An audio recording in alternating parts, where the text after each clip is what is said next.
The 21 Martyrs is a haunting and deeply reverent short film chronicling the final days of 21 Christian men, 20 Coptic Egyptians, and 1 Ghanaian, who were captured and martyred by ISIS in Libya in early 2015.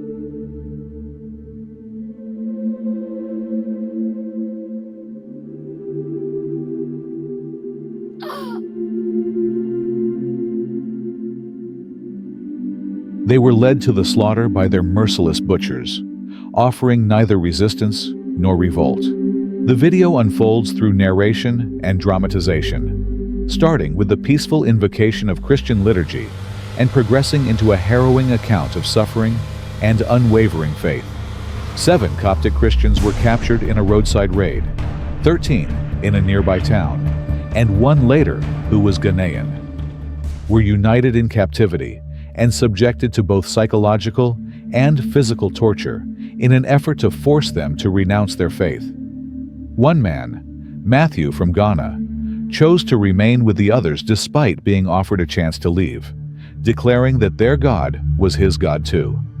This solidarity elevated the story from one of national identity to one of global Christian brotherhood. As the prisoners endured brutal torment, from sleep deprivation to forced labor and beatings, they grew more spiritually united, responding not with fear, but with prayer, repeating Kyrie eleison, Lord, have mercy, as their collective cry. Supernatural phenomena are described as surrounding them during their final walk to execution. Mysterious angelic beings accompanied them, where they maintained serenity, strength, and prayerfulness. They died without renouncing Christ, with his name the last sound on their lips. The video closes with a chilling contrast: ISIS's propaganda footage and the Christians' peaceful surrender, ultimately revealing that their silent testimony echoed louder than any act of terror. The executions were widely condemned and immortalized as a modern witness of faith. Lord, forgive them.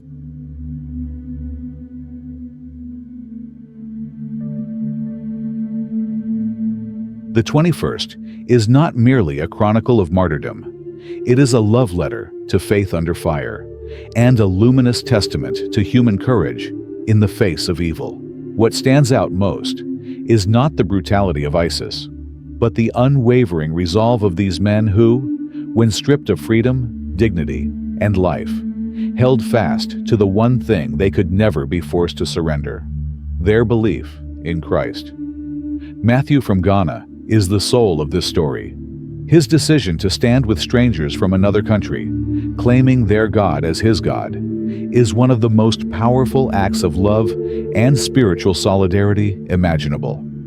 It's a moment that demolishes borders, languages, and histories in favor of the deeper unity of faith.